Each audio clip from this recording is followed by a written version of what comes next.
बिस्मिल्लाहिर्रहमानिर्रहीम अस्सलाम वालेकुम। जहां पर एबीआर ने इतने टैक्स लगा दिए हैं, हर बंदा यही कहता हुआ नजर आता है कि आप फाइलर हो जाएं। फाइलर होने का नुकसान क्या है, आज इस पर हम तफसीलन गुफ्तगू करेंगे। अक्सर औकात टैक्स कंसल्टेंट जो होते हैं वो किसी भी बंदे को जब उसके पास वो एबीआर से रजिस्टर्ड होने के लिए अपना एनटीएन और फाइलर बनने के लिए आता है तो उसको ये नहीं बताते कि एफबीआर में अगर आप रजिस्टर्ड हो जाते हैं तो आपको नुकसानात कौन से होंगे। फायदे हजारों बताए जाते हैं मगर नुकसान बताने से तमाम कंसल्टेंट जो हैं वो कतराते हैं। क्यों कतराते हैं? कहते हैं जी अगर हमने कुछ नुकसानात इनको बताए तो ये हमसे काम नहीं करवाएंगे, भाग जाएंगे। हमारा जो बंदा है, जो हमारा फायदा होना है, जो इससे फीस लेनी है, वो हम नहीं ले पाएंगे। मगर हम यहाँ पर आपको तफसीलन इस चीज के बारे में बताएंगे कि अगर आप फाइलर हो जाते हैं तो इसका नुकसान क्या होगा। नंबर 1 पे है कि अगर फाइलर हर लिहाज से आपको पता है कि वो डॉक्यूमेंटेड होता है, हर लिहाज से रजिस्टर्ड होता है, उसका सीएनएसी नंबर और उस पर तमाम तर डिटेल जो होती है वो एबीआर के पास मौजूद होती है। कोई भी छोटी सी भी गलती अगर कोई बंदा करता है तो एफबीआर फौरन उस हवाले से क्लियरेंस मांगती है। मैंने इस हवाले से एक वीडियो ऐसी बनाई हुई है जिसमें मैंने बताया है कि एफबीआर आपकी इंफॉर्मेशन जो है वो कहां कहां से इकट्ठी करता है। लोग अक्सर ये समझते हैं कि हमने फलां प्लॉट खरीदा है वो तो जिले से बाहर है, या फलां प्रॉपर्टी खरीदी है वो जिले से बाहर है, या वो फलां बंदे को बस इल्म है बाकियों को नहीं है।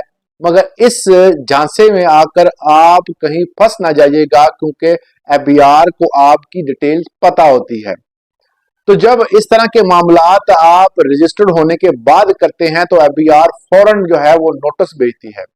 अगर आप रजिस्टर्ड नहीं होंगे तो एफबीआर जो है सिर्फ 114 का नोटिस भेजती है और क्लियरेंस मांगती है, जिसमें अगर आप नहीं भी पेश होते तो चंद हजार का जो है वो आपको चालान भेजा जाता है, जिससे पे करने के बाद खलासी हो जाती है। अगर आप फाइलर हैं तो आपको उसकी क्लियरेंस देनी पड़ेगी और एफबीआर आपको मुल्जिम की तरह ट्रीट करती है, आपसे पूछती है, बार बार बुलाती है। तो इस तरह के मामलात में पहला नुकसान जो है वो फाइलर होने का ये है।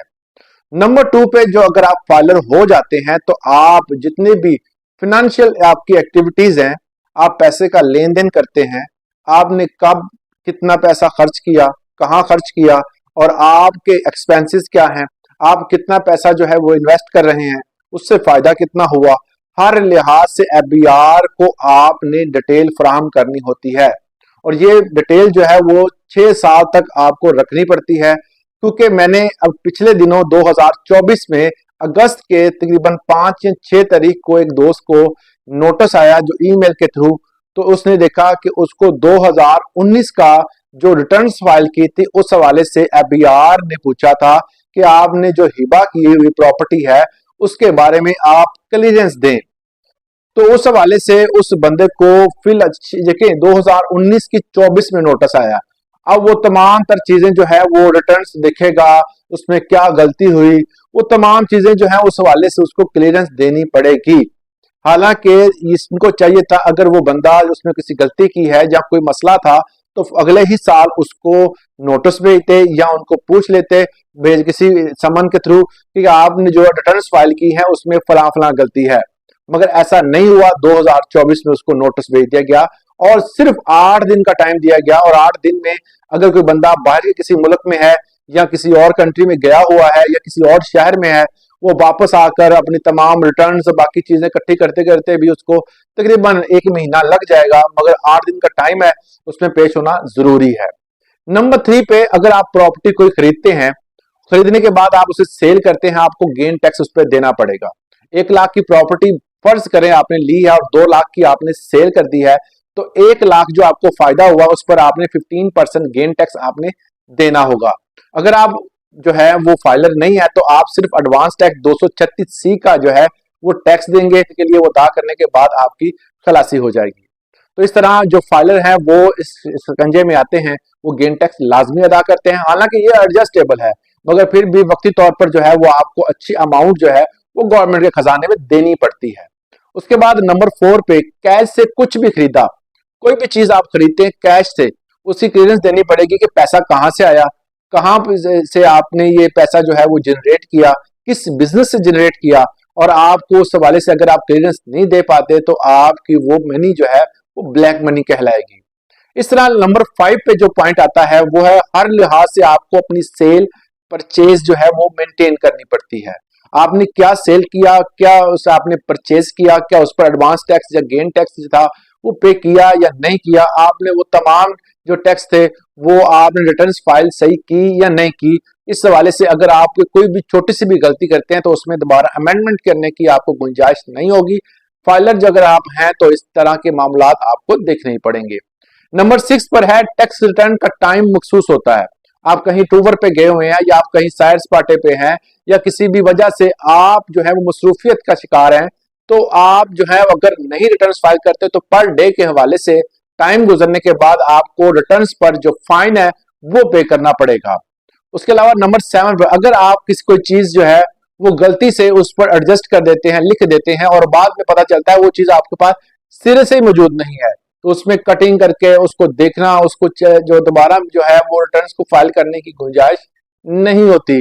वो जो फाइल हो गई वो हो गई, उसके बाद बड़े ही जतन करने के बाद अगर आप उसको एफबीआर से कोई पैसे वापस लेना चाहें तो ले सकते हैं, मगर आमतौर पर जो है वो लोग कहते हैं जी इसने बड़े जो है मामलात में क्यों फंसे, वो ज्यादातर जो है वो इन चीजों को छोड़ देते हैं।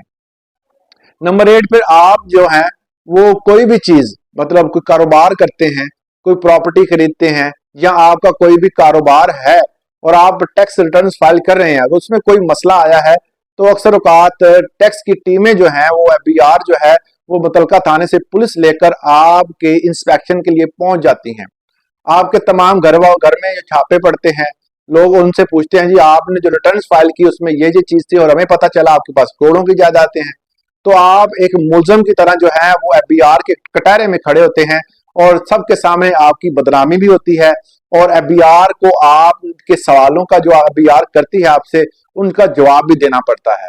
ये एक बड़ी एम्बेरसमेंट होती है कि आप एक कारोबार के सिलसिले में एक जगह पर बैठे हुए हैं, कपड़े का कारोबार है, कोई बर्तनों का है या आप कोई बड़े बिजनेसमैन है, किसी जगह पर बैठे हुए हैं और आपके ऊपर एफबीआर की रेड हो जाए और वो आपसे आकर सवाल करे, हालांकि आप हर साल टैक्स अदा करते हैं, रिटर्न्स फाइल करते हैं, किसी किस्म का कोई भी टैक्स चोरी नहीं करते, फिर भी अगर उनको फेक ही चाहे इंफॉर्मेशन हो वो आकर आपसे पूछना शुरू कर दे तो इससे आपकी इज्जत नफ्स मजरू होगी।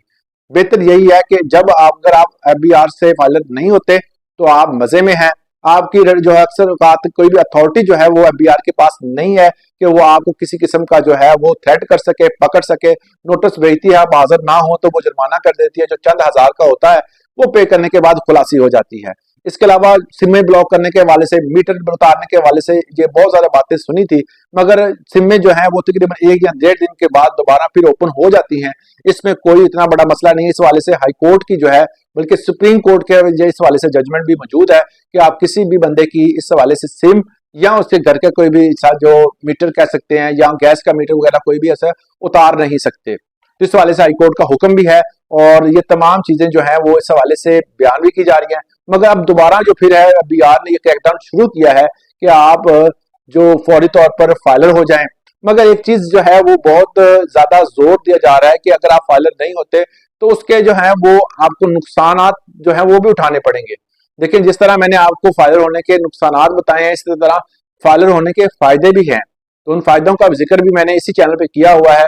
आप अगर देखना चाहें तो वो भी देख सकते हैं, उसका लिंक मैं बायो में दे दूंगा।